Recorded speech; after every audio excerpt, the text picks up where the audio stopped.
سعدیہ کی آنکھ کھلی تو اس نے دیکھا کہ وہ ایک گودام کے اندر ہے۔ اس کے ہاتھ اور پاؤں باقاعدہ رسی کی مدد سے بندھے ہوئے ہیں اور گودام میں اس وقت کوئی بھی شخص موجود نہیں ہے۔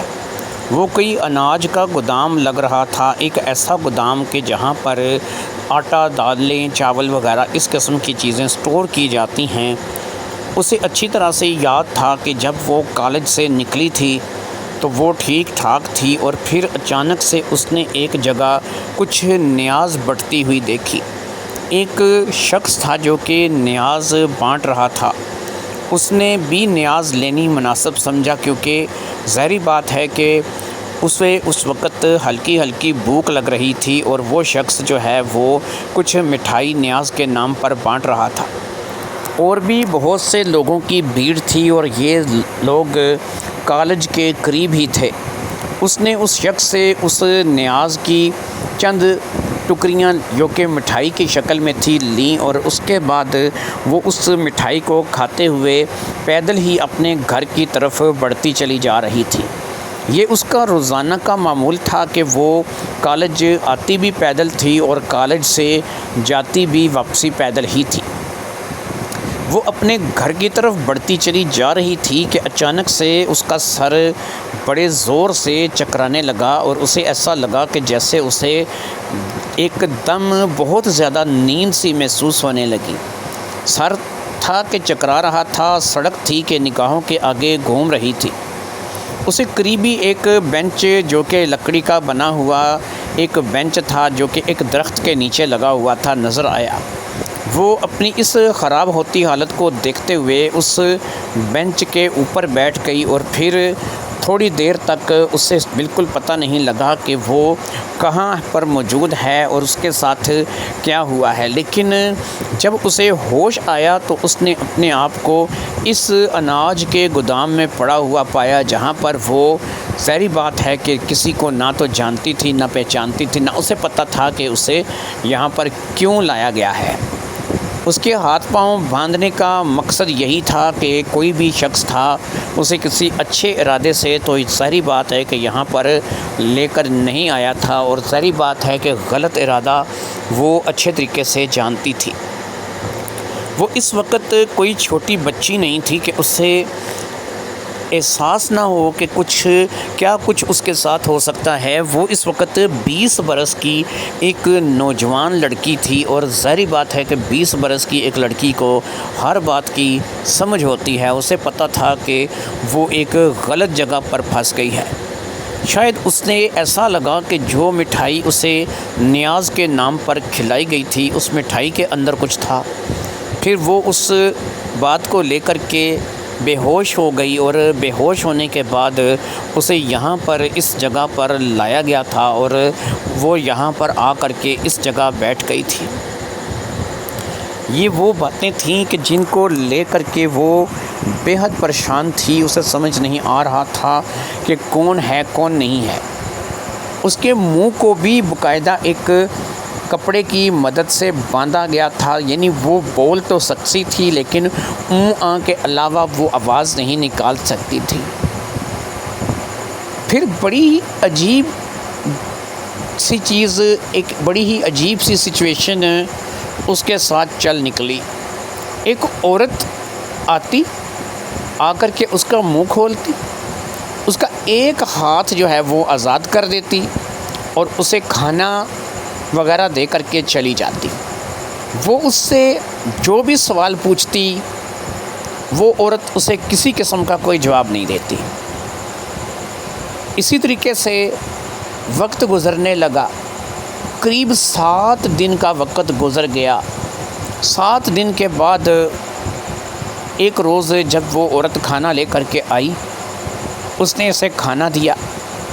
کھانا کھانے کے بعد یہ پھر سے گہری بے ہوشی میں یا گہری نیند میں چلی گئی۔ جب یہ گہری بے ہوشی یا گہری نیند میں چلی گئی تو اسے اس بات کا پتہ نہیں کہ یہ کہاں ہے کہاں نہیں ہے۔ جب اسے ہوش آیا تو یہ ایک جانی پہچانی سی سڑک پر موجود تھی۔ وہاں پر یہ ایک بینچ کے اوپر بیٹھی ہوئی تھی، اور ایسا لگ رہا تھا کہ جیسے وہ اسی بینچ کے اوپر سو گئی تھی اور اسی بینچ سے جاگ کر کے وہ ہوش میں آ چکی تھی۔ اس نے ارد گرد دیکھا لیکن ارد گرد اس وقت کچھ زیادہ لوگ موجود نہیں تھے، شاید اگر کوئی تھا بھی تو اس کی طرف متوجہ نہیں تھا۔ یہ اٹھ کر کے اپنے گھر کے لیے چل پڑی۔ اس کا گھر وہاں سے کچھ زیادہ دور نہیں تھا۔ قریب 10 منٹ کے سفر کے بعد یہ اپنے گھر کے دروازے پر پہنچی۔ اس نے گھر کے دروازے پر پہنچ کر کے دستک دی۔ دستک کے جواب میں اس کی والدہ نے دروازہ کھولا اور والدہ نے اسے دیکھتے ساتھ ہی انتہائی حیرت کا اظہار کیا۔ ماں تھی، ماں آگے بڑھ کے اس سے لپٹ گئی اور رونے لگی۔ اس نے کہا کہ تم کہاں چلی گئی تھی مجھے چھوڑ کر؟ تمہیں پتہ ہے پہلے ہی تمہارا باپ نہیں ہے اور ایسے میں تم بھی اچانک غائب ہو گئی۔ پھر وہ بتانے لگی میں نے پولیس میں رپورٹ کرائی، میں نے تمہارا وہاں پتہ کرایا، یہاں پتہ کرایا، کالج میں۔ یہ کافی دیر تک وہ اسی قسم کی باتیں کرتی رہی، لیکن خود سعدیہ کو اس بات کی سمجھ نہیں آ رہی تھی کہ ماں کیا باتیں کیے چلی جا رہی ہے، کیونکہ اسے تو اس بات کا اندازہ ہی نہیں تھا کہ وہ کتنے دن یا کتنے گھنٹے یا کتنا وقت جو ہے وہاں پر رہی ہے۔ پھر ماں سے اس نے پوچھا کہ ماں میں کب واپس آئی ہوں، کب گئی تھی، اس کے بارے میں مجھے کچھ بتاؤ، کیونکہ مجھے جس جگہ قید رکھا گیا ہے مجھے بالکل نہیں پتہ، دھوپ چھاؤں کا پتہ نہیں لگتا تھا، دن رات کا پتہ نہیں لگتا تھا۔ بس یہ ہے کہ مجھے کھانا مل جاتا تھا، ایک عورت آتی تھی مجھے کھانا دے کر کے چلی جاتی تھی، اور اس کے علاوہ میں کوئی بھی بات نہیں جانتی۔ اب ماں نے کہا کہ دیکھو بیٹی، تم پورے 7 دن بعد گھر واپس آئی ہو، 7 دن بعد یعنی 1 ہفتہ۔ ایسے میں ثریا نے اپنی بیٹی سے مختلف سوال شروع کر دیے۔ ثریا کے دیکھا دیکھی اڑوس پڑوس محلے کے لوگ آ گئے، رشتہ داروں کو بھی اطلاع ہو گئی، سب لوگوں کو پتہ چل گیا کہ سعدیہ 7 دن کے بعد گھر واپس لوٹ آئی ہے۔ اس میں 7 دن کے بعد وہ گھر واپس لوٹ آئی ہے۔ اب ایسا تھا کہ رشتہ دار بھی پہنچ گئے، تعلق والے بھی پہنچ گئے، اڑوس پڑوس محلے سے بھی پہنچ گئے، اور تو اور ماموں اکرم بھی وہاں پر پہنچ گئے جو کہ امی کے منہ بولے بھائی تھے، اور ظاہری بات ہے کہ سعدیہ بھی ان کو ماموں ہی کہا کرتی تھی۔ وہاں پر ایک پورا مجمع اکٹھا ہو گیا کہ جو جاننا چاہتا تھا کہ سعدیہ یہ 7 دن کہاں رہی ہے۔ سعدیہ نے اپنے بے ہوش ہونے سے لے کر کے اپنے ہوش میں آنے تک، اور پھر اس گودام میں رہنے اور وہاں پر ایک عورت کے آنے اور اسے کھانا وغیرہ دینے سے لے کے پھر ایک دوسرے بینچ پر اسے ہوش میں آنے اور پھر وہاں سے گھر میں آنے تک کی اس نے ساری کہانی جو ہے وہ ان لوگوں کو کیسے سنائی۔ اڑوس پڑوس محلے کے لوگ تو چھوڑے، اپنے رشتہ دار اس کہانی پر اعتبار کرنے کے لیے تیار نہیں تھے۔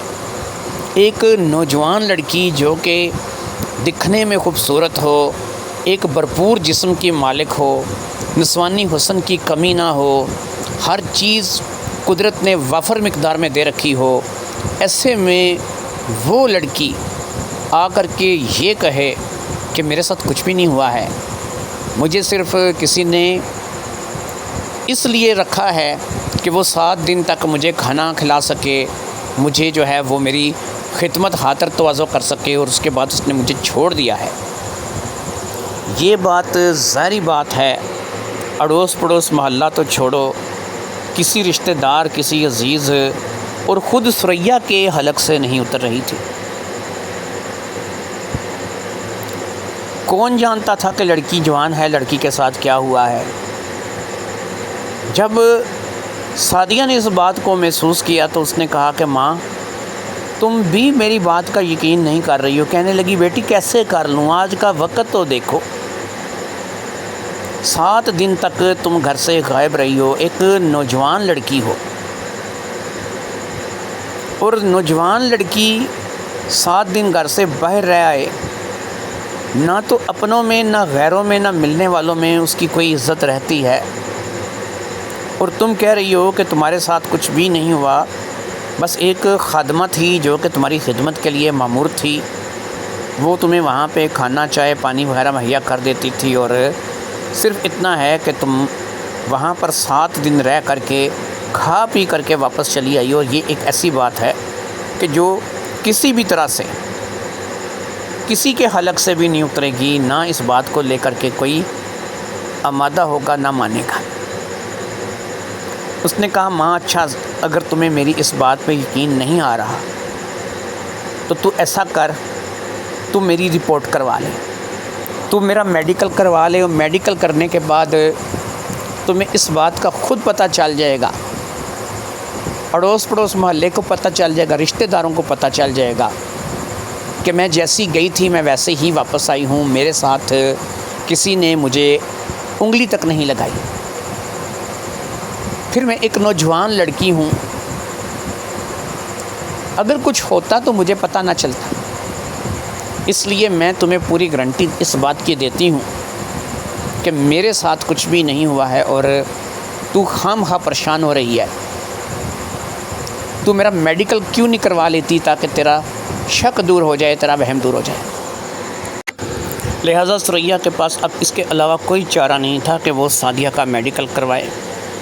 یہاں پر اس شہر میں جو سب سے بڑا ہاسپٹل ان معاملات کے لیے مانا جاتا تھا، اس ہاسپٹل میں جانے کا ثریا نے فیصلہ کیا.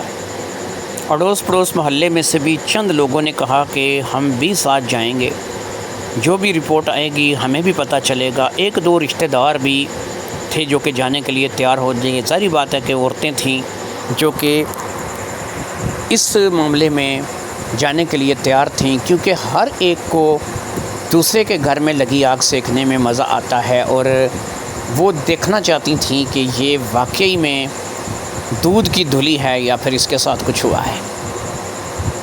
کیونکہ کوئی بھی اس بات کو، اس منطق کو ماننے کے لیے تیار نہیں تھا کہ آج سے 7 دن پہلے اسے کالج کے باہر سے کسی نے اغوا کر لیا، اور پھر 7 دن کے بعد وہ اسے ایسے چھوڑ گیا کہ جیسے اس نے اسے ٹچ تک نہیں کیا، اسے ہاتھ تک نہیں لگایا. کوئی بھی اس بات کو ماننے کے لیے تیار نہیں تھا. وہ شہر کا جانا مانا ہاسپٹل تھا، ایک ایسا ہاسپٹل تھا کہ جو ایسے کاموں کے لیے فیمس تھا. وہاں پر جا کر کے باقاعدہ جو ہے اس لڑکی کے سعدیہ کے ٹیسٹ کروائے گئے. اس نے کہا کیونکہ پرائیویٹ ہاسپٹل ہے تو شام تک رپورٹ آ جائے گی، آپ لوگ شام کو آ کر کے رپورٹ لے جائیے گا. جس نے رپورٹ کی اس کا نام ڈاکٹر عفت تھا. اس نے بلڈ یورین سیمپل وغیرہ لے لیے تھے. اس نے اس وقت کے لحاظ سے باقاعدہ جو ہے وہ اسے اندر جا کر کے چیک بھی کر لیا تھا. اس نے کہا کہ جو بھی چیکنگ کرنی تھی، جو بھی رپورٹیں دینی تھی وہ ساری میں نے لے لی ہیں. اب رات کو آئیے گا، جو بھی ڈیٹیل ہے، جو بھی تفصیل ہے وہ رات میں آپ کو بتا دی جائے گی. ان باتوں کو لے کر کے ثریا اور ثریا کے محلے کی چند عورتیں اور پھر 2-3 رشتہ دار عورتیں گھر آ گئی تھیں، اور ظاہری بات ہے کہ وہ وقت انہوں نے ثریا کے گھر ہی گزارا تھا. ثریا کا شوہر نہیں تھا، اسے 2 سال ہو چکے تھے دنیا سے گئے، اور 2 سال سے وہ دنیا میں سے رخصت ہو چکا تھا. اس کے بعد اس کی پینشن تھی. یہ گھر تھا جو کہ ثریا کا اپنا تھا، اور اس محلے میں ثریا کو رہتے ہوئے قریب 15 سے 16 سال ہو چکے تھے. سعدیہ بہت چھوٹی سی تھی، 4 یا 5 سال کی رہی ہوگی جب وہ لوگ اس محلے میں آئے تھے، اور پھر سعدیہ نے اپنی عمر کا ایک حصہ یہاں پر گزارا تھا. یہیں پر نذیر احمد کی موت ہوئی تھی، اور یہیں پر جو ہے وہ ثریا اور اس کی بیٹی نے اپنی زندگی جو ہے وہ اس کا بیشتر حصہ گزارا تھا. اب ایسے میں جب زندگی کا ایک حصہ اس محلے میں گزر چکا تھا تو اس لیے اڑوس پڑوس کیا اور محلے کے لوگ کیا، اس کے علاوہ رشتہ دار کیا، سبھی پہچانتے بھی تھے، جانتے بھی تھے، اور سبھی اس بات سے واقف تھے کہ دونوں ماں بیٹی عرصہ دراز سے یہاں پر رہ رہی ہیں، اور پھر یہ جو ایک غیر معمولی قسم کا واقعہ پیش آیا تھا، اس واقعے نے سب لوگوں کو حیران پریشان کیا تھا۔ وہ بھی بچیوں والے تھے، سب ہی تماشا دیکھنے والے نہیں تھے، بیچ میں ایسے لوگ بھی تھے کہ جنہیں واقعی اس بات کی فکر تھی کہ یہ بیٹی کہاں گئی تھی۔ پولیس اس دوران گھر آ گئی تھی اور انہیں کیونکہ خبر ہو چکی تھی کہ لڑکی مل گئی ہے، انہوں نے آ کر کے سعدیہ کا بیان لیا، اور سعدیہ نے وہی بیان دیا جیسا کہ اس نے پہلے سب لوگوں کو دیا تھا، اور پولیس بھی اس بیان سے غیر مطمئن سی نظر آ رہی تھی۔ گھما پھرا کر کے تفتیش کے نام پر بڑے سوال کیے گئے، اور لب لباب اس کا یہی تھا کہ جیسا سعدیہ کہہ رہی تھی، سعدیہ اپنی بات پر اٹل تھی، کیونکہ ایسا ہی ہوا تھا جیسا کہ سعدیہ نے کہا تھا، اور وہ لوگ بھی وہاں سے چلے گئے تھے، لیکن جاتے جاتے بھی ان کے چہرے پر ایسی نا یقینی کیفیت تھی کہ جس کو وہ مان نہیں سکتے تھے، جس کو وہ یقین نہیں کر سکتے تھے۔ خیر، پولیس والوں نے کچھ دیگر ڈیٹیل بھی پوچھی تھی، گودام دکھنے میں کیسا تھا، اندر کیا کیا چیزیں پڑی تھیں، وہ جو عورت آتی تھی اس کے بارے میں کچھ بتاؤ، اس کی تصویر بنوا سکتی ہو تو بتاؤ، لیکن اس نے یہی بتایا کہ وہ عورت جب بھی آتی تھی اپنا منہ ڈھانپ کے رکھتی تھی، اس کا چہرہ ان 7 دنوں میں دیکھا ہی نہیں۔ گودام جو ہے وہ کوئی اناج کا گودام تھا، جو کہ آٹا، دالیں، چاول وغیرہ اس قسم کی چیزیں پڑی ہوں گی، اور باقی جو ہے وہ ڈیٹیل گودام کی جو تھی وہ سعدیہ نے بتا دی تھی۔ اب اس شہر میں ایسے پتہ نہیں کتنے گودام تھے جن کی تعداد سینکڑوں میں تھی، اور پھر اس کے بعد اس عورت کا حلیہ تک بھی سعدیہ نے نہیں بتایا تھا، لہٰذا وہ لوگ غیر مطمئن انداز میں واپس چلے گئے تھے، اور ان کا غیر مطمئن انداز اسی لیے تھا کہ وہ اس بات کو سمجھ ہی نہیں پائے تھے کہ اس لڑکی کے ساتھ کیا ہوا ہے یا کیا نہیں ہوا ہے۔ ان کے چلے جانے کے بعد اب رات ہونے کا انتظار تھا، اس رپورٹ کا انتظار تھا جو کہ ظاہری بات ہے کہ ڈاکٹر عفت نے رات میں دینی تھی، جس سے یہ پتہ چلنا تھا کہ یہ لڑکی جو ہے یہ میڈیکلی طور پر درست ہے یا پھر اس کے ساتھ کچھ ہوا ہے۔ رات کو یہ لوگ پھر ایک پوری ٹیم لے کر کے وہاں اس ہاسپٹل کے باہر پہنچ گئے، جس میں رشتہ دار بھی تھے، جس میں محلے دار بھی تھے، اور خود ثریا بھی تھی، اور سعدیہ بھی ساتھ تھی۔ رپورٹ ڈاکٹر عفت نے ان کے سامنے رکھ دی، اور وہ رپورٹ جو تھی ایک پرائیویٹ ہاسپٹل سے ڈاکٹر عفت نے خود تمام تر ٹیسٹوں کی اور تمام چیزوں کی جانچ پڑتال کے بعد تیار کی تھی، اور اس کے مطابق سے سعدیہ کے ساتھ نہ صرف کہ تمام معاملات ہوئے تھے جو کہ قرابت کے تھے، میاں بیوی کے جیسے تھے، بلکہ سعدیہ ان 7 دنوں میں کوئی دن ایسا نہیں گیا ہوگا کہ جب اس کے ساتھ کسی شخص نے اپنا تعلق قائم نہ کیا ہو۔ جب یہ رپورٹ ان لوگوں کے سامنے آئی تو سب کے پاؤں کے نیچے سے زمین کھسک گئی، کیونکہ یہ بات ظاہری بات ہے کہ کسی کو توقع نہیں تھی، اور سب سے بڑا دھچکا خود سعدیہ کو لگا تھا کہ اسے پتہ ہی نہیں تھا کہ ان 7 دنوں کے اندر کوئی دن، کوئی رات، کوئی وقت ایسا نہیں گیا کہ جب اس کے ساتھ کسی نے اپنی قرابت داری کو ظاہر نہیں کیا ہوگا، اس کے ساتھ قربت نہیں کی ہوگی۔ اور کیسے ہو سکتا ہے؟ بہت ٹائم تو وہ جھاگتی رہتی تھی، اور اگر سوتی بھی تھی تو کئی بار اس کی آنکھ کھلتی تھی، کئی بار وہ پیشاب وغیرہ کے لیے بھی جانا ہوتا تھا تو اس عورت کو آواز دے کر کے بلاتی تھی، کیونکہ اس عورت نے اس کا منہ کھول دیا تھا، اور ظاہری بات ہے کہ وہ عورت اسے اپنے ساتھ لے جا کر کے اپنی نگرانی میں پیشاب وغیرہ کروا کے لے آیا کرتی تھی۔ اب ایسے میں لگتا نہیں تھا کہ کوئی مرد 7 دنوں میں اس گودام کے اندر داخل بھی ہوا ہوگا، اور اگر کوئی مرد آیا ہی نہیں تھا، 7 دن تک کسی مرد نے اس گودام میں قدم ہی نہیں رکھا تھا، تو یہ کیسے ممکن ہے؟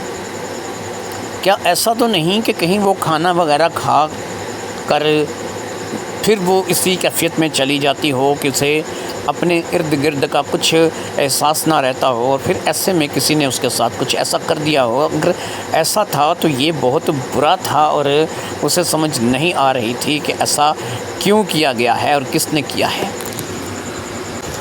ثریا نے تو اسے وہیں پر کوسنا شروع کر دیا تھا، حتیٰ کہ اسے تھوڑا بہت مارا پیٹا بھی تھا کہ تم تو کہہ رہی تھی کہ تم دودھ کی دھلی اور تمہارے ساتھ کچھ ہوا نہیں ہے۔ اب مجھے تو ایسا لگنے لگا ہے کہ تم نے یہ جو کچھ بھی کیا ہے اپنی مرضی سے کیا ہے، کیونکہ جو کہانی تم آ کر کے ہمیں سنا رہی ہو، یہ کہانی نہ تو میری سمجھ میں آ رہی ہے اور نہ کسی کی دوسرے کی حلق سے اتر رہی ہے۔ بھلا ایسے کیسے ہو سکتا ہے کہ کوئی شخص تمہیں اناج کے گودام میں رکھے، باندھ کر کے رکھے، اور پھر تمہاری جو ہے 7 دن خدمت خاطر کرنے کے بعد تمہیں خوب کھلا پلا کر کے واپس گھر بھیج دے؟ یہ بات ایسی نہیں کہ جسے جو ہے کوئی بھی تسلیم کرے۔ نہ تو پولیس اس بات کو تسلیم کرنے کے لیے تیار ہے، نہ کوئی اس بات کو اور تسلیم کرنے کے لیے تیار ہے۔ اس لیے مجھے یہ بتاؤ کہ سچ بتاؤ کہ ہوا کیا ہے۔ اسی طریقے سے باتیں کرتے کرتے وہ لوگ گھر کی طرف روانہ ہو گئے تھے، اور پھر وہ گھر پہنچے تو سعدیہ کو بہت سی تکلیفوں کا سامنا گھر میں کرنے کے لیے بھی موجود تھے، کیونکہ وہاں پر بھی ڈھیروں رشتہ دار، اڑوس پڑوس محلے والے اکٹھے ہوئے تھے، اور زیادہ تر نے یہی الزام رکھا کہ سعدیہ اس کام میں شامل ہے، کیونکہ وہ جو بات بتا رہی ہے یہ بات ہضم ہونے والی ہے ہی نہیں ہے۔ کوئی جانتا ہی نہیں ہے کہ وہ کہاں رہی ہے، اور پھر وہ جو بات بتا رہی ہے یہ ایک انتہائی بے تکی بے منطق سی بات ہے۔ اس کی جو ہے وہ ذمہ داری جو ہے وہ ایک عورت نے سنبھالے رکھی، 7 دن اسے کھلاتی پلاتی رہی، اور پھر اس کے بعد اسے گھر روانہ کر دیا۔ کوئی مرد وہاں پہ داخل نہیں ہوا، یہ نہیں ہوا، وہ نہیں ہوا۔ لہٰذا سعدیہ کا سچ ان لوگوں کے آگے جھوٹ بن گیا تھا۔ اس ڈاکٹر عفت کی رپورٹ کے بعد، کہ جس میں ڈاکٹر عفت نے باقاعدہ یہ بات کہی تھی کہ کوئی دن ایسا گیا نہیں کہ کوئی شخص اس کے پاس آیا نہ ہو اور اس نے اس کی قربت کا مزہ نہ لیا۔ سب لوگ سر پکڑ کر بیٹھ گئے تھے۔ رشتہ دار تو سب سے زیادہ پریشان تھے، کیونکہ 3 سے 4 گھر ایسے تھے کہ جن کے گھر میں لڑکے جوان تھے، اور وہ اس بات کی آس لگائے بیٹھے تھے کہ ثریا کی لڑکی جوان بھی ہے، خوبصورت بھی ہے، اور کالج بھی جا رہی ہے، اور ایسے میں باپ بھی سر پر نہیں ہے تو کچھ زیادہ لین دین بھی نہیں کرنا پڑے گا، اور آسانی کے ساتھ جو ہے وہ رشتہ ہو جائے گا۔ ایسے میں 2 چچیاں تھیں، جس میں ماجدہ اور حسینہ تھی، اور اس کے بعد ایک پھپھو تھی۔ لیکن کسی جگہ بھی اب کوئی ایسا نہیں تھا کہ جو شاید اس طرف دیکھنے سننے کو تیار ہو۔ یہ وہ بات تھی کہ جو سمجھ سے بالاتر تھی۔ ماموں اکرم، جو کہ امی کا منہ بولا بھائی تھا، وہ بھی یہیں پر بیٹھا تھا، لیکن اس نے کوئی بات نہیں کی تھی۔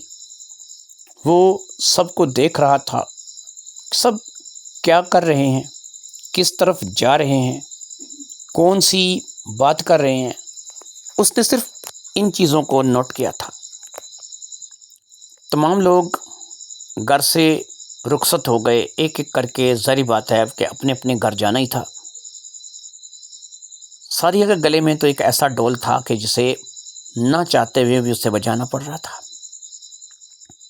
اب ان سب کے چلے جانے کے بعد صرف 3 لوگ تھے جو کہ گھر میں رہ گئے تھے، ایک ثریا، ایک اکرم ماموں، اور ایک سعدیہ۔ لہٰذا اب ثریا نے اکرم سے کہا کہ اکرم، تم ہی اس سے پوچھو، شاید یہ تمہیں سچ بتا دے۔ چلو تم اس کے سگے ماموں نہ صحیح، لیکن تم میرے منہ بولے بھائی ہو، اس رشتے سے یہ تمہاری بانجی لگتی ہے، اور تم اپنی بانجی کے لیے اتنا تو کر سکتے ہو۔ اکرم نے کہا دیکھو ثریا، بات یہ ہے کہ تمہیں خود اپنی بیٹی پر اعتماد ہونا چاہیے۔ تم بھی لوگوں کے ساتھ مل گئی ہو، اگر یہ یہی کچھ بتا رہی ہے اور اس نے پولیس والوں کو، محلے والوں کو، سب کو ایک ہی بیان دیا ہے، یہ اپنے بیان سے بدل نہیں رہی ہے، تو اس کا مطلب یہ ہے نا کہ یہی کچھ ہوا ہوگا۔ باقی یہ ہے کہ یہ الزام تم لوگ جو اس پر لگا رہے ہو کہ یہ اپنی مرضی سے کہیں چلی گئی اور 7 دن رہ کر کے آئی، مجھے لگتا نہیں ہے کہ ایسا ہے۔ ہاں ایسا ہو سکتا ہے کہ کسی نے اسے اغوا کرا کے 7 دن تک اپنے پاس رکھا، اور جب وہ آتا تھا اس کے پاس، شاید یہ میرا اندازہ ہے، اس وقت یہ اپنے ہوش و حواس میں نہیں ہوتی تھی۔ اب اگر یہ اپنے حواس میں نہیں ہے تو اسے پتہ ہی نہیں ہے کہ اس کے ساتھ کیا ہوا کیا نہیں ہوا، اور پھر یہ ظاہری بات ہے کہ میڈیکلی طور جو بھی بات سامنے آئی ہے اس کے بعد تو یہ پتہ چلتا ہے کہ کوئی تھا جس نے کوئی نہ کوئی کام جو ہے وہ ایسا کیا ہے، لیکن اس بچی کو نہیں پتہ۔ تو اب کیا چاہتی ہو؟ باپ ہے نہیں ہے، کوئی اور بہن بھائی ہے نہیں ہے، تم دونوں ماں بیٹی ہو، اگر آپس میں تم لوگ کوئی بات چیت نہیں کرو گے، سمجھوتا نہیں کرو گے تو کیسے آگے بڑھو گے؟ ثریا کہنے لگی اکرم مجھے اس بات کی فکر نہیں ہے، اصل میں فکر مند اس بات کو لے کر کے ہوں کہ یہ جوان بچی ہے، کل کو یہ بات ڈکی چھپی نہیں رہے گی، کوئی بھی شخص اس سے نکاح کرنے کے لیے تیار نہیں ہوگا، رشتہ داروں میں غیروں میں کوئی بھی تو ایسا نہیں کہ جو کل کو اس کا رشتہ قبول کرے گا جہاں پر میں اس کی شادی کر سکوں گی۔ اب اکرم نے کہا کہ کل کو کیا ہوگا اس کی فکر میں آج خراب مت کرو، جو ہونا تھا وہ ہو گیا ہے، تمہاری بیٹی ہے، اسے تسلی دو، اسے حوصلہ دو، 7 دن وہ پتہ نہیں کہاں کس عذاب میں رہ کر کے آئی ہے، اور تم جو ہے وہ آگے محلے والوں کے ساتھ رشتہ داروں کے ساتھ مل کر کے اس کا اور جینا حرام کر رہی ہو، میرے خیال میں تمہیں ایسا نہیں کرنا چاہیے۔ ثریا کی سمجھ میں یہ بات تھوڑی تھوڑی آ گئی کہ واقعی وہ تو ماں ہے، کم از کم اسے اپنی بیٹی پر اعتبار کرنا چاہیے، اگر وہ ہی اپنی بیٹی کے اوپر اعتبار نہیں کرے گی تو کون جو ہے اس پہ اعتبار کرے گا؟ لہٰذا اس بات کو لے کر کے ثریا نے اکرم سے وعدہ کر لیا کہ وہ اپنی بیٹی کے لیے لوگوں سے لڑ جائے گی اور کوشش کرے گی کہ وہ اپنی بیٹی کا بال بھی بنکا نہ ہونے دے۔ لیکن یہ بات بہت زیادہ جو ہے وہ چند ہی دنوں میں غلط ثابت ہوئی، کیونکہ لوگوں نے اب باقاعدہ جو ہے ان دونوں ماں بیٹی کو لے کر کے باتیں بنانی شروع کر دی تھی، اور ہر طرح کے الزامات کی بوچھاڑ جو ہے وہ ان دونوں پر ہو رہی تھی۔ خاص طور پر ثریا کو سب سے زیادہ کوسا جا رہا تھا کہ جس نے سعدیہ جیسی لڑکی کو قبول کر لیا تھا، اور ایسے میں ظاہری بات ہے کہ سعدیہ ذہنی طور پر اس قدر ٹارچر ہوئی تھی کہ اسے اپنی زندگی سے زیادہ موت بہتر نظر آنے لگی تھی، اور یہی فیصلہ کر کے ایک روز وہ اپنے گھر سے نکل کھڑی ہوئی۔ اس نے یہی فیصلہ کر لیا تھا کہ وہ اپنی زندگی کو ختم کر دے گی، اور اس کے پاس اب اس کے علاوہ کوئی چارہ نہیں تھا کہ وہ اپنے آپ کو ختم کر لے۔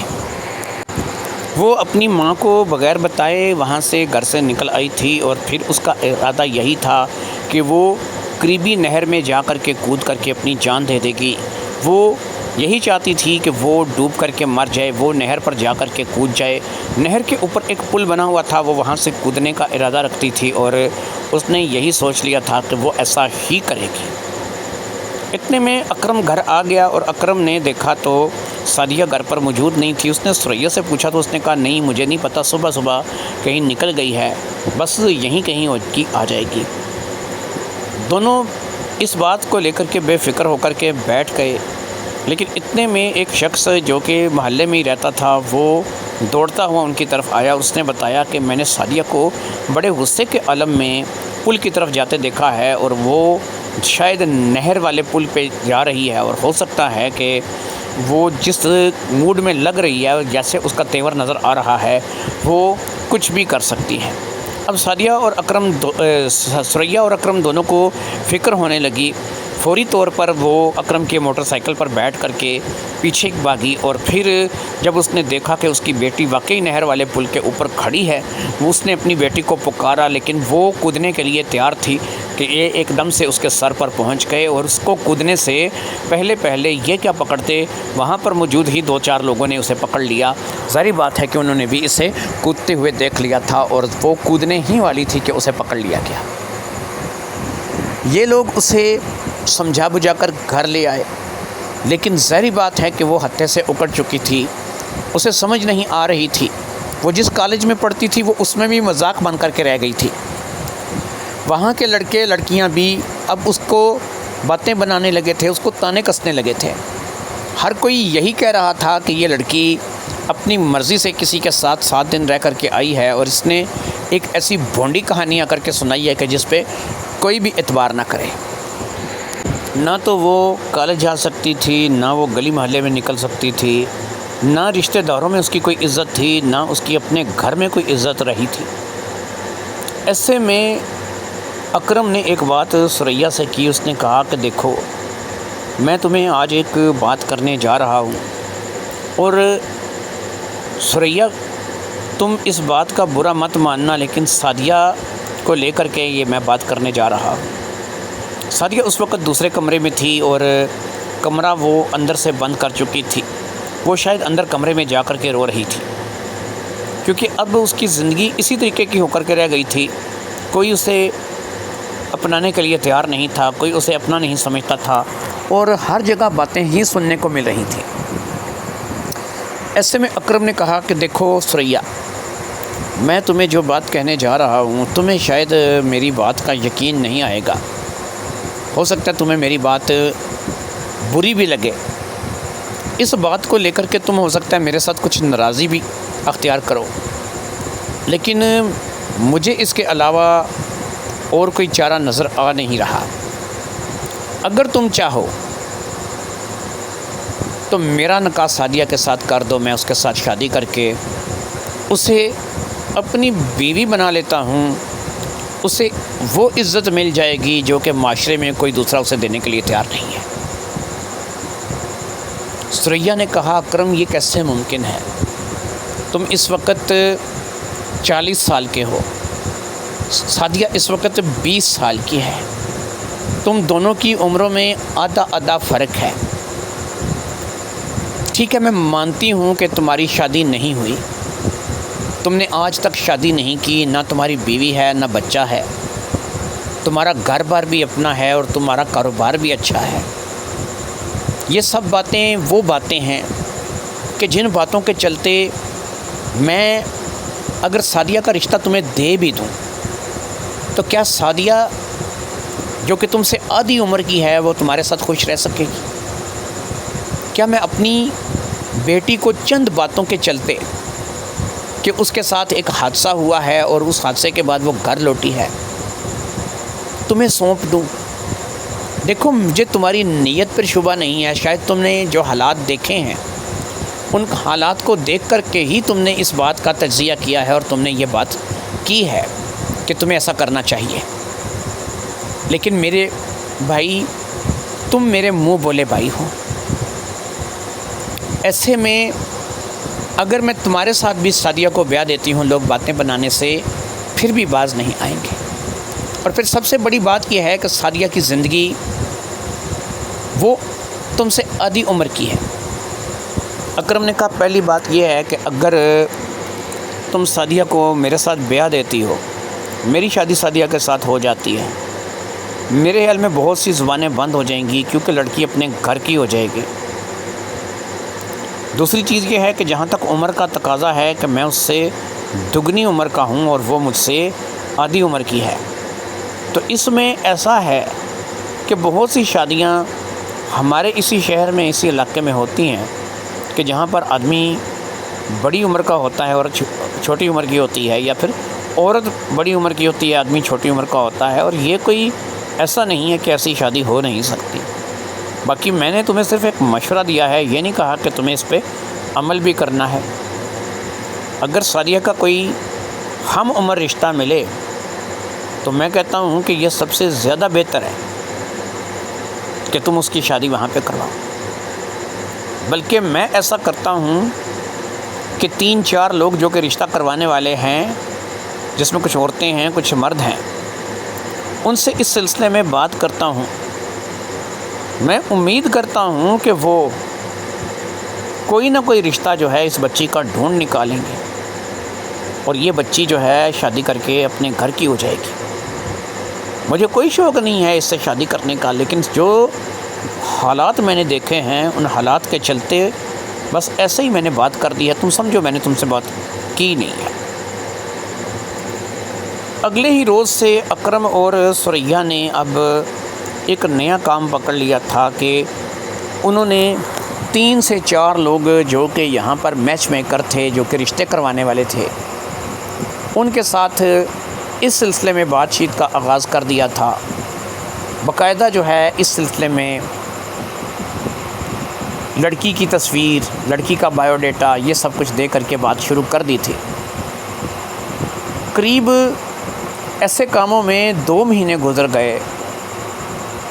جس جگہ سے بھی رشتے کے بارے میں آواز آتی، کوئی حامی برتا بھی تھا، تو جب اسے سعدیہ کے حالات کا پتہ چلتا وہ پیچھے ہٹ جاتا تھا اور وہ سعدیہ کے ساتھ شادی کرنے کے لیے آمادہ نہیں تھا۔ وہ شہر بھر میں بدنام ہو چکی تھی، اور یہ بات جو ہے اب ثریا کو بھی بڑے اچھے طریقے سے پتہ چل چکی تھی۔ اکرم بھی اس بات کو جان چکا تھا، اور اڑوس پڑوس محلے والے کو تو پتہ ہی تھا۔ ایسے میں کوئی بھی شخص شادی کے لیے آمادہ نہیں تھا۔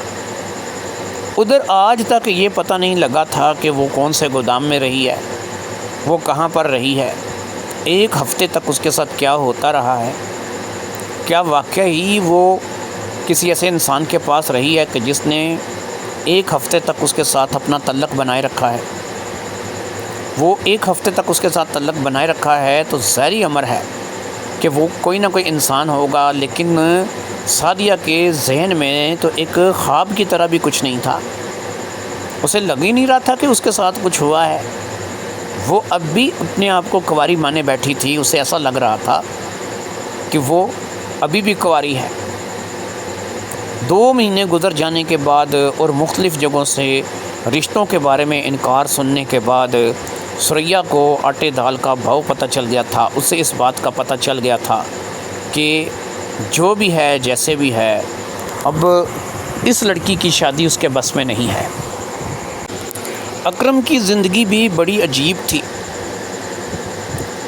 جب جوانی تھی، صحت تھی، پیسہ نہیں تھا، پھر اس نے اپنے آپ کو پیسہ کمانے کے لیے وقف کر دیا تو جوانی چلی گئی۔ آج وہ 40 سال کی عمر کو ہونے کو آیا تھا، اور ایسے میں نہ تو اس کی بیوی تھی، نہ اس کے بچے تھے۔ ہاں، اگر وقت پہ اس کی شادی ہو چکی ہوتی تو شاید سعدیہ جتنے اس کے خود کے بچے ہوتے۔ ایسے میں وہ ایک ایسا شخص تھا کہ جو ثریا کے ساتھ ثریا کا منہ بولا بھائی بن کے ایک زندگی کا حصہ گزار چکا تھا۔ وہ نذیر احمد کے ہوتے ہوئے اس گھر میں آیا تھا۔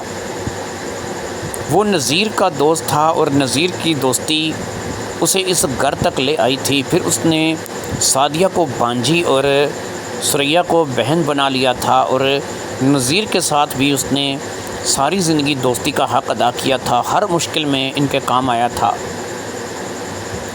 اب بھی جو مشکل تھی وہ ان کے ساتھ کندھے سے کندھا ملا کر کے کھڑا تھا۔ پولیس پر کئی بار وہ اس بات کو لے کر کے دباؤ ڈال چکا تھا کہ وہ اس بات کی حقیقت جانے۔ یہ بات تو پتہ چل گئی تھی کہ اس روز کالج کے باہر واقعی ایک انجان شخص تھا جو کہ مٹھائی تقسیم کر رہا تھا، اور پھر وہ انجان شخص کون تھا جو مٹھائی تقسیم کر رہا تھا، اس کے بعد اس کا پتہ نہیں چلا، نہ ہی کبھی اسے دوبارہ وہاں کالج کے قریب، اور کالج کے قریب کا کیا اس شہر میں ہی کسی جگہ دیکھا گیا۔ وہ کون تھا، کہاں سے آیا تھا، کہاں چلا گیا، اس کے بارے میں کچھ پتہ نہیں تھا۔ نہ ہی یہ پتہ لگا کہ وہ عورت کون تھی، وہ گودام کہاں تھا۔ اکرم کے دباؤ ڈالنے پر، کیونکہ اکرم اب ایک صاحب حیثیت انسان مانا جاتا تھا، اس کے دباؤ ڈالنے پر پولیس نے کچھ کارروائی کی تھی، اور کارروائی یہ کی تھی کہ انہوں نے سعدیہ کو اپنے ساتھ لے جا کر اس شہر کے کم سے کم 10 سے 15 گوداموں کا وزٹ کروایا تھا کہ جو اس کالج کے نزدیک کہیں ہو سکتے تھے، کم سے کم آدھے سے 1 گھنٹے کی مسافت پر کالج سے گھر کے دوران کسی جگہ پر بھی وہ گودام ہو سکتے تھے، اور ان گوداموں میں ظاہری بات ہے کہ ثریا کو سعدیہ کو لے کر کے جایا گیا تھا اور سعدیہ کا وزٹ کروایا گیا تھا۔ یہ قریب 15 سے 16 گودام تھے کہ جہاں پر سعدیہ گئی تھی، لیکن کوئی بھی گودام ایسا نہیں تھا کہ جسے اس نے اس گودام کے طور پر شناخت کیا ہو۔ ایک دو گودام دیکھ کر کے اسے ایسا شک ضرور ہوا کہ وہ یہی ہو سکتے ہیں، یعنی ان کا واش روم بالکل ویسے ہی بنا ہوا تھا، اور جیسا کہ واش روم وہ استعمال کر چکی تھی، یا پھر ان کا جو بوریاں وغیرہ یا اناج رکھنے کا طریقہ تھا، لیکن کسی نہ کسی جگہ سے کوئی نہ کوئی تبدیلی تھی، اور اس تبدیلی کے چلتے وہ پورے وثوق سے یہ بات نہیں کہہ سکتی تھی کہ ایسا ہوا ہوگا یا یہی گودام ہوگا۔ پھر یہ ہے کہ ان گوداموں کے جو مالک تھے، جہاں 2 گوداموں میں اسے شک گزرا تھا، ان لوگوں کا نہ تو سعدیہ کے ساتھ کچھ واسطہ تھا، نہ سعدیہ کے ساتھ کچھ لینا دینا تھا۔ وہ سعدیہ کو اور سعدیہ ان کو پہچاننے سے انکاری تھی، نہ انہوں نے کبھی زندگی میں سعدیہ کو دیکھا تھا اور نہ کبھی انہوں نے سعدیہ کو دیکھا تھا، یعنی کہ وہاں پر بھی یہ بات ہوئی تھی کہ ہم لوگ جب اس کو جانتے نہیں ہیں، پہچانتے نہیں ہیں۔ اس کے بعد ایک تیسرا مرحلہ یہ تھا کہ وہ عورت کون رہی ہوگی، کوئی چیز ایسی شناخت کرو، کوئی ایسی چیز یاد کرنے کی کوشش کرو کہ جس سے تمہیں اس عورت کی کوئی بات یاد آ جائے، لیکن نتیجہ وہی نکلا، 0/0۔ نہ تو اس عورت کا پتہ چلا، نہ اس گودام کا پتہ چلا، نہ ہی اس شخص کا پتہ چلا جس نے سعدیہ کی زندگی کو خراب کیا تھا، کیونکہ میڈیکلی طور پر یہ چیز ثابت تھی کہ سعدیہ جو ہے باقاعدہ اس کے ساتھ قربت کے لمحات کسی نے گزارے ہیں، کسی نے اس کے ساتھ وہ سب کچھ کیا ہے جو کہ ایک میاں بیوی کے درمیان ہو سکتا ہے، لیکن ظاہری بات ہے کہ سعدیہ کے ساتھ وہ وقت گزارنے والا اس کا شوہر نہیں ہو سکتا تھا۔ ثریا کے دماغ میں ایک شک تھا، اس شک کو لے کر کے وہ تھوڑی پریشان تھی، اور وہ شک اس کا بڑا ایک ایسا شک تھا کہ جسے لے کر کے وہ سوچتی تھی کہ پتہ نہیں وہ صحیح سوچ رہی ہے یا پھر یہ شک جو ہے یہ غلط ہے۔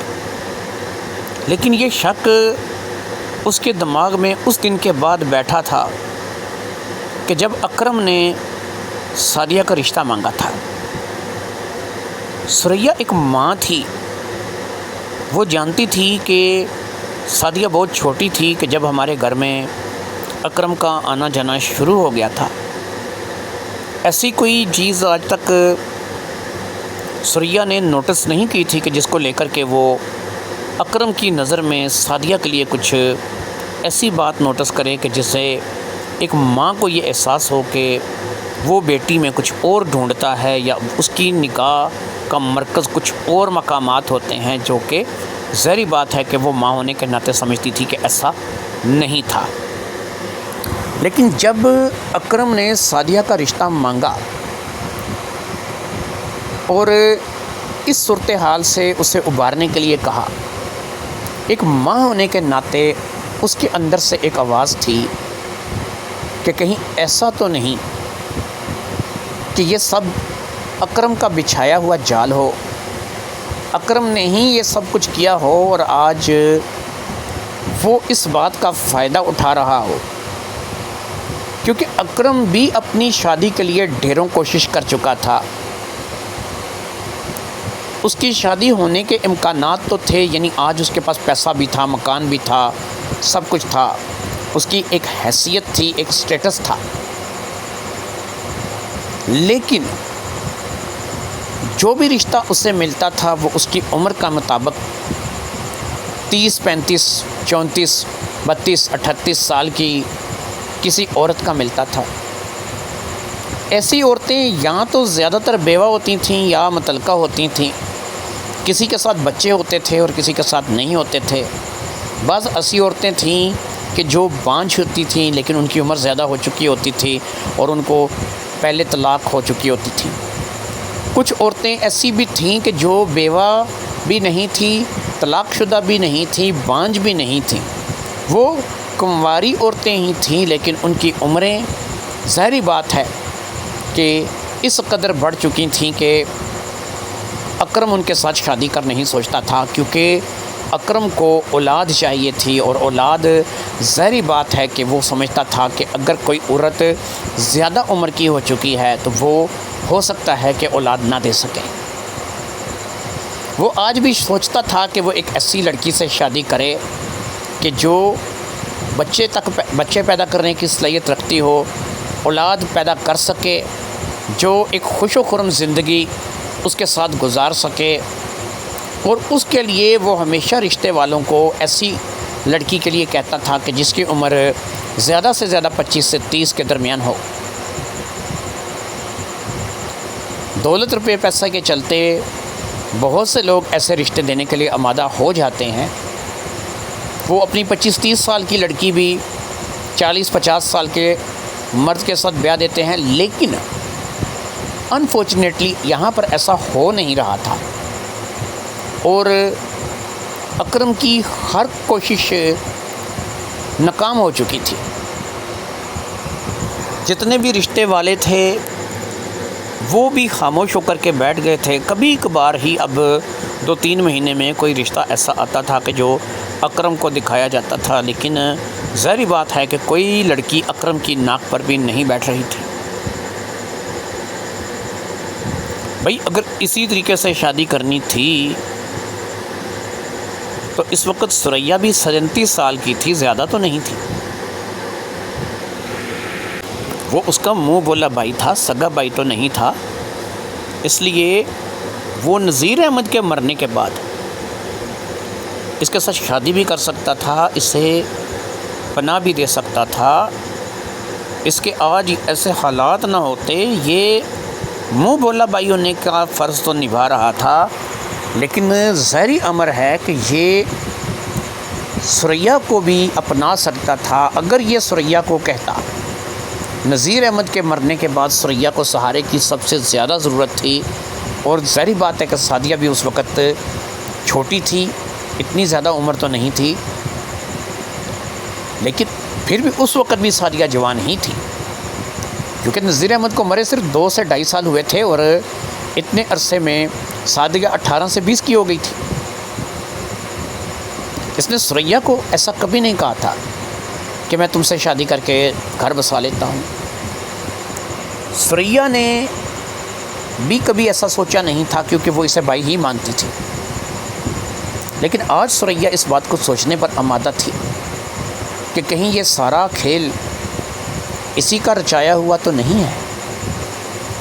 اگر یہ اسی کا رچایا ہوا کھیل ہے تب بھی ثریا اس کا کچھ نہیں بگاڑ سکتی تھی، کیونکہ وہ اپنے رچائے ہوئے کھیل میں 100% کامیاب تھا۔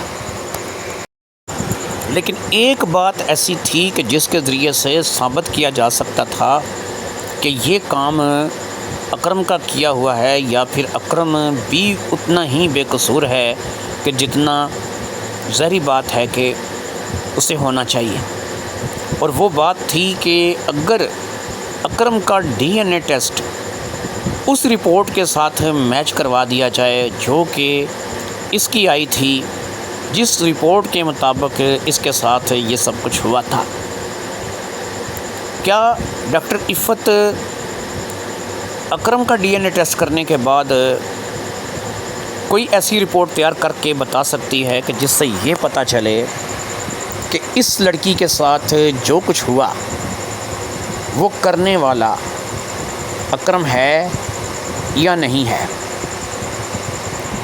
یہ بات جب ثریا کے ذہن میں آئی تو اس نے چپکے سے ہی اس کام کو کرنے کا ارادہ کر لیا۔ بدنام تو وہ پہلے ہی ہو چکے تھے، لیکن ظاہری بات ہے کہ اب اس چیز کا بھی اگر وہ واویلا کرتے تو یہ اور زیادہ ان کی بدنامی کا باعث بنتی۔ لہٰذا چپ چاپ اس نے اکرم کے سر کے چند بال جو تھے وہ لے لیے، اور اس کے بعد وہ اسی ہاسپٹل میں ڈاکٹر عفت کے پاس پہنچ گئی۔ اس نے بیٹھ کر کے ڈاکٹر عفت سے اس بارے میں بات کی اور ڈاکٹر عفت کو اس بارے میں بتایا۔ اس نے کہا ہاں بالکل ایسا ممکن ہے کہ آپ کی بیٹی کی جو رپورٹیں تیار کی گئی تھیں، ان کے جو سیمپل لیے گئے تھے وہ تو اسی وقت استعمال ہو گئے، لیکن کچھ چیزیں اب بھی ایسی ہیں کہ اگر آپ اپنی بیٹی کو لے آئیں تو یہ دیکھا جا سکتا ہے کہ یہ ڈی این اے آپ کی بیٹی کے ساتھ میچ کرتا ہے یا نہیں۔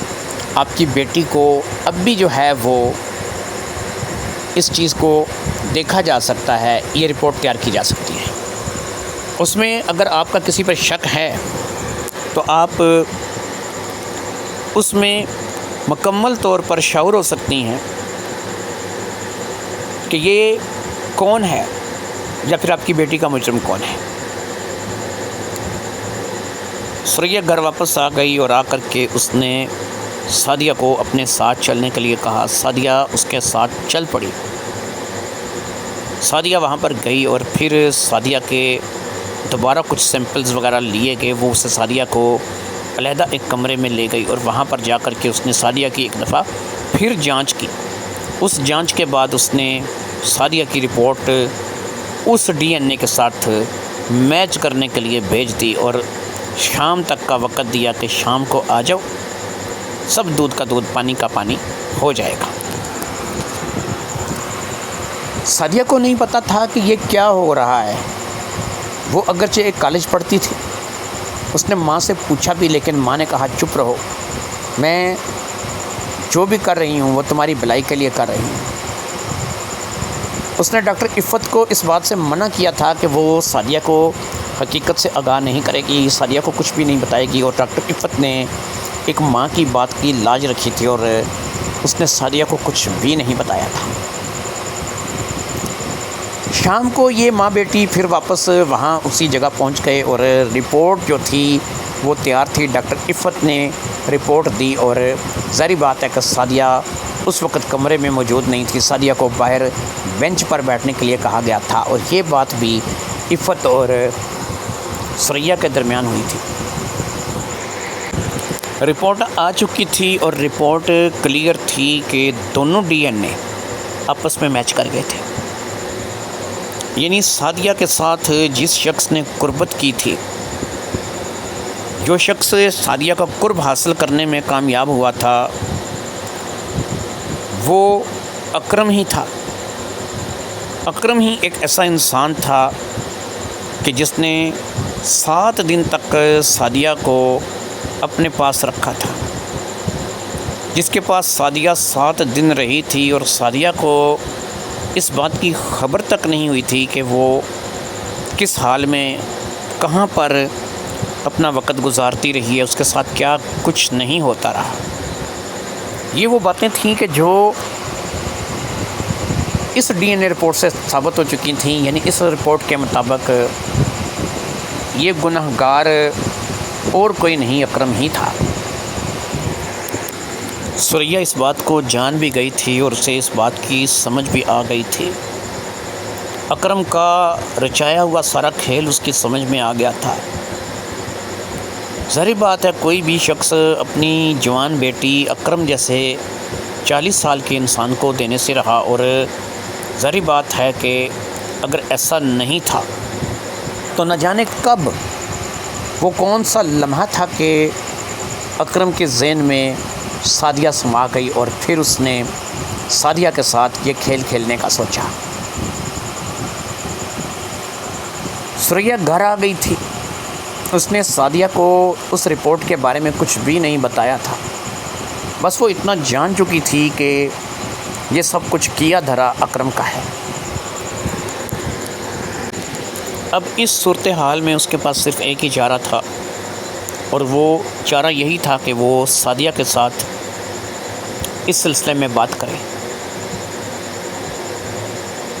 وہ سعدیہ کو یہ تو نہیں بتانا چاہتی تھی کہ اکرم نے اس کے ساتھ کیا کیا، یا پھر اس کا قصوروار، اس کا گناہ گار اکرم ہے، کیونکہ یہ باتیں بتا کر کے سعدیہ کے دل میں اکرم کے لیے ایک نفرت کا طوفان تھا جو کہ وہ پیدا کر سکتی تھی، اور پھر اگر یہ نفرت ایک دفعہ سعدیہ کے من میں سما جاتی تو وہ چاہ کر کے بھی زندگی میں اکرم کو کبھی اپنے شوہر کے روپ میں اپناتی. اس لیے نفرت نہیں، محبت برنی تھی. لہٰذا اس روز ثریا نے سعدیہ سے یہ بات کی اور اسے بتایا کہ اکرم نے تمہاری حالت کے چلتے یہ بات کی تھی، لیکن صرف اس لیے کہ اسے دکھ تھا. میں نے بھی اسے جب اس بات کو لے کر کے انکار کیا تو وہ خاموش ہو گیا. اس نے کہا کہ نہیں، میرا کوئی ایسا ارادہ ہے نہیں ہے، لیکن صرف اس لیے کہ اب نہ گھر کے اندر نہ گھر کے باہر کہیں بھی کوئی بھی ایسا نہیں ہے کہ جو اس حالت میں اس لڑکی کو اپنائے. بس ایسے اس بات کو دیکھ کر کے یہ بات میرے لبوں تک آ گئی اور میں نے کر دی. ثریا نے کہا کہ اس وقت تو میں نے اسے انکار کر دیا تھا اور میں نے کہا تھا کہ نہیں، لیکن سعدیہ تم جانتی ہو کہ آج نہ تو ہمارے رشتہ داروں میں کوئی ہمارے گھر آ رہا ہے، نہ محلے کے لوگ ہمارے ساتھ ویسا واسطہ رکھتے ہیں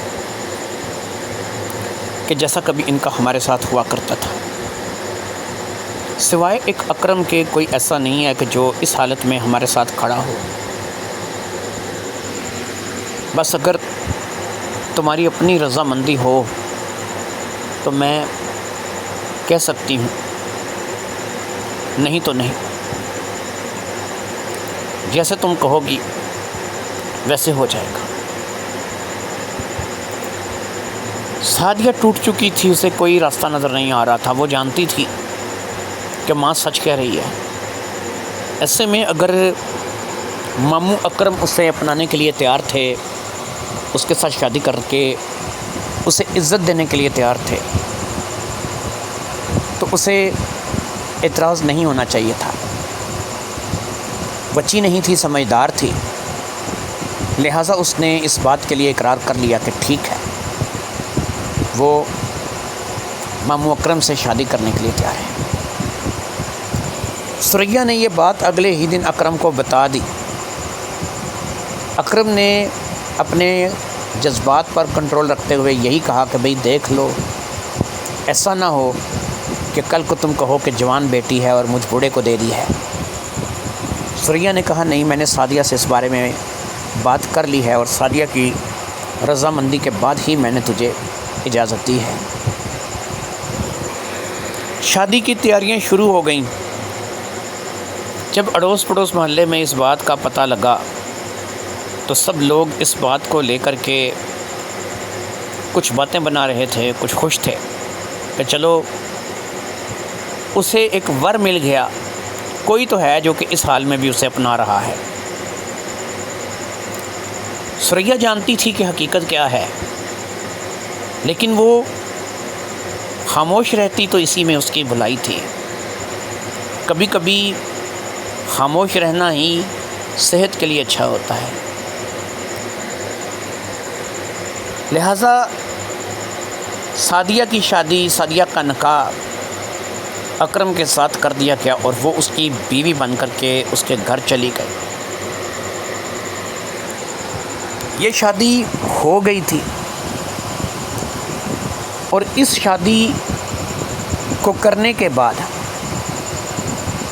ظاہری بات ہے کہ اکرم بھی اپنی بیوی پر اس راز کو افشا نہیں کر سکتا تھا کہ یہ اسی کا پھیلایا ہوا جال ہے جس میں سعدیہ اس کی گود میں آ گری تھی. وہ سعدیہ کی ہر طرح سے دیکھ بھال کرتا تھا. ایک نوجوان لڑکی تھی کہ جو اس کے نکاح میں آئی تھی، اس لیے وہ بھی اس شادی کو لے کر کے خوش تھا. کچھ عرصہ تک تو سعدیہ ذہنی طور پر اس شادی کو قبول کرنے پر آمادہ نہیں تھی، لیکن آہستہ آہستہ وہ بھی اس شادی کو قبول کر بیٹھی. اسے بھی لگتا تھا کہ اب اس کے علاوہ نہ تو کوئی فرار کا راستہ ہے اور نہ ہی کوئی چارہ ہے، کیونکہ وہ بھی اس بات کو بڑے اچھے طریقے سے جانتی تھی کہ کوئی بھی نوجوان شخص اس جیسی بدنام لڑکی کو اپنانے کے لیے تیار نہیں تھا۔